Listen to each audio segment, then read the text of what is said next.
Friends, आज की video अगर आप पूरी वॉच कर लेते हो तो ईटीएफ की दुनिया में आप कभी भी कंफ्यूज नहीं होगे।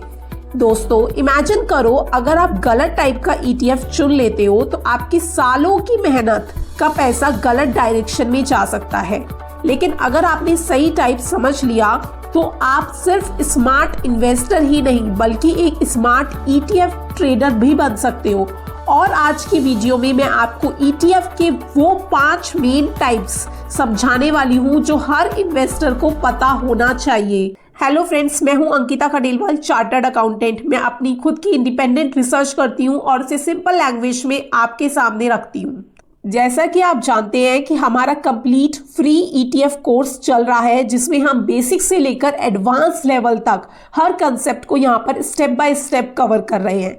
पिछली वीडियो में हमने कवर किया ईटीएफ क्या होता है, कैसे काम करता है, ईटीएफ से वेल्थ कैसे बनती है, म्यूचुअल फंड से ईटीएफ इन्वेस्टिंग कैसे बेटर है। अगर आपने वो वीडियो नहीं देखी तो ईटीएफ फ्री कोर्स प्लेलिस्ट में जाकर जरूर देखिए।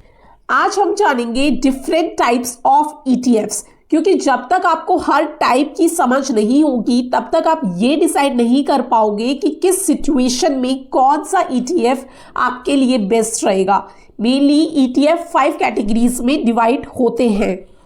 सबसे पहली कैटेगरी है ग्लोबल ईटीएफ्स। ये वो ईटीएफ होते हैं जो आपका पैसा इंडिया से बाहर इन्वेस्ट करते हैं, आउट ऑफ इंडिया। अब सोचो, कभी अगर इंडिया का मार्केट अच्छा परफॉर्म ना करे जैसे कि पिछले 1-2 साल से हो रहा है तो सिंपल आप क्या करोगे, अपने पोर्टफोलियो को डाइवर्सिफाई करोगे ना थ्रू ग्लोबल ईटीएफ्स। ये बेस्ट एग्जांपल है MON 100 ईटीएफ, यानी कि मोतीलाल ओसवाल नेस्डेक 100 ईटीएफ, जो कि अभी ट्रेड कर रहा है 224 रुपीज में। अगर मैं इसकी 1 साल के रिटर्न की बात करूं तो इसका 1 साल का रिटर्न है 19.65% और 5 ईयर में इसने रिटर्न दिया है अराउंड 151.40%, यानी कि 5 साल में इसने पैसे को डबल से भी ज्यादा बढ़ाया है। ग्लोबल ईटीएफ का आप दूसरा एग्जांपल ले सकते हो, मिराई एसेट का ये वाला ईटीएफ। इसकी वैल्यू चल रही है अभी 32.3 रुपीज की। इसका 1 साल का रिटर्न देखा जाए तो 16.33%। पास्ट 5 ईयर का इसका रिटर्न है 224.55%। इसी तरह चाइना के भी टेक ईटीएफ्स अवेलेबल हैं जो कि अलीबाबा, टीसेंट जैसी कंपनीज में इन्वेस्ट करते हैं। अब बात आती है कि इन ईटीएफ को आपको कब लेना चाहिए। जब आपको लगता है कि इंडिया का मार्केट अभी वीक सिचुएशन में है और आपको डाइवर्सिफाई करने की ज़रूरत है अपने पोर्टफोलियो को, आपको इंटरनेशनल एक्सपोजर चाहिए, तब पोर्टफोलियो डाइवर्सिफिकेशन के लिए ये ईटीएफ्स पावरफुल टूल हैं। दूसरी कैटेगरी है सेक्टोरल ईटीएफ। मान लो आपको लगता है कि आईटी सेक्टर अभी अंडर वैल्यू है और वो यहाँ से अब बूम कर सकता है, या आपको लगता है कि फार्मा सेक्टर में अभी बहुत अपॉर्चुनिटीज आ रही है, वो शायद यहाँ से ग्रो करेगा, या किसी को लगता है कि ऑटो सेक्टर अब स्ट्रांग रहेगा, उसकी परफॉर्मेंस इंप्रूव होगी, तो आप उस पर्टिकुलर सेक्टर के भी ईटीएफ ले सकते हो। फॉर एग्जाम्पल आईटी सेक्टर का आप ले सकते हो IT20।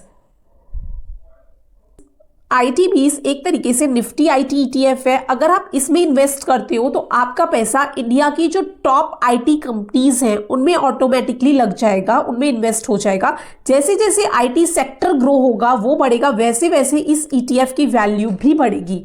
लेकिन ध्यान रखिए, ये जो सेक्टोरल ईटीएफ्स होते हैं ये हाई रिटर्न तो देते हैं, लेकिन उसी के साथ साथ इनमें रिस्क भी हाई होता है, क्योंकि यहाँ पर आपका रिस्क कॉन्सेंट्रेटेड होता है। अगर सेक्टर गिरा तो ईटीएफ भी गिरेगा। तीसरी कैटेगरी है कमोडिटी ईटीएफ्स। यहाँ पर आपका पैसा कमोडिटीज में इन्वेस्ट होता है, जैसे कि गोल्ड और सिल्वर। जब भी आप देखोगे कि जियोपॉलिटिकल टेंशन होगी, इकोनॉमिक अनस्टेबिलिटी होगी, तब आप देखोगे इन कमोडिटीज के प्राइस हमेशा बूम अप करते हैं। अगर आप फिजिकल गोल्ड परचेज करते हो तो 10 ग्राम के गोल्ड की वैल्यू कितनी है, 1.5 लाख समथिंग है अराउंड, और वहां पर आपको स्टोरेज की भी प्रॉब्लम रहेगी, देन आपको मेकिंग चार्जेस की भी प्रॉब्लम रहेगी, और अगर आप कॉइन बुलियन भी लेते हो तो आपको स्टोरेज की प्रॉब्लम तो आएगी। अगर आपको सिर्फ इन्वेस्टमेंट करना है गोल्ड में तो आप यहाँ पर ईटीएफ ले सकते हो, जिसमें आप सिर्फ 1 यूनिट भी बाय कर सकते हो, जिसकी रेट काफी नॉमिनल होती है। यहाँ पर हमने निप्पॉन का गोल्ड भी खोला है, गोल्ड का ईटीएफ है। इसकी 1 यूनिट यानी कि आप सबको 101 131.65 में मिल जाएगी। ठीक है, तो और अगर इसका 1 साल का रिटर्न देखें तो वही गोल्ड की तरह इसका रिटर्न शो होगा। इसका 1 साल का रिटर्न आ रहा है 84.49%, क्योंकि पिछली साल गोल्ड ने अच्छा खासा परफॉर्म किया है due to geopolitical tension, tariff, Trump. साथ ही साथ जो वर्ल्ड बैंक है वो भी गोल्ड को एक्वायर करने में सेंट्रल बैंक लगे हुए हैं, जिसके कारण फ्यूचर में इसकी लॉन्ग टर्म ग्रोथ स्टोरी तो दिखती है भाई। अब जैसे जैसे कमिंग ईयर्स में 5 साल 10 साल में गोल्ड की वैल्यू बढ़ेगी तो इस ETF के भाव भी बढ़ेंगे। पर्सनली मुझे जो गोल्ड का ETF है वो अपने पोर्टफोलियो को हेज करने के लिए पसंद है, क्योंकि देखो इक्विटी और गोल्ड दोनों बेस्ट कॉम्बिनेशन है अगर साथ में लिए जाए। मार्केट क्रैश होने पर गोल्ड अक्सर प्रोटेक्शन देता है, एक हेज की तरह काम करता है। अब आती है मेरी personal favourite category, index ETFs। ये किसी इंडेक्स को ट्रैक करते हैं। इंडिया में बहुत तरीके के इंडाइसिस हैं, लेकिन जो इंपॉर्टेंट है वो है Nifty 50, Nifty mid cap 150 and Nifty small cap 250। आप इस ETF को देख सकते हो, निफ्टी 50 20, ये निप्पॉन का ETF है। यहाँ पर इसने 1 साल के अंदर भी 15% आपको रिटर्न दे दिया है। तो अगर आप ये निफ्टी 50 ETF लेते हो तो आपका पैसा ऑटोमेटिकली इंडिया की टॉप 50 कंपनीज में इन्वेस्ट हो जाता है। अब जैसे ये टॉप 50 कंपनीज परफॉर्म करेंगी वैसे ही आपका ये जो ETF है ये परफॉर्म करेगा। इंडेक्स इन्वेस्टिंग हमेशा पीसफुल होती है, यहाँ पर कॉस्ट भी लो होती है, आप डाइवर्सिफाइड भी कर सकते हो across different ETFs। Long term में ये वेल्थ क्रिएट जरूर कर देगी। अगर आप बिगनर हो तो मेरे हिसाब से आपको इंडेक्स ETF लेना चाहिए स्टार्टिंग में, क्योंकि काफी ज्यादा सेफ है स्टार्टिंग पॉइंट के लिए। 5वीं कैटेगरी है डेट ETFs। ये स्टॉक मार्केट वोलेटिलिटी से डायरेक्टली अफेक्ट नहीं होते। ये गवर्नमेंट बॉन्ड्स या फिर फिक्स्ड इनकम इंस्ट्रूमेंट्स में इन्वेस्ट करते हैं। Nippon India ETF long term gilt पीस, जो कि अभी 29.36 रुपीज पर ट्रेड हो रहा है। 1 साल के अंदर इसने 6.38% का रिटर्न दिया है।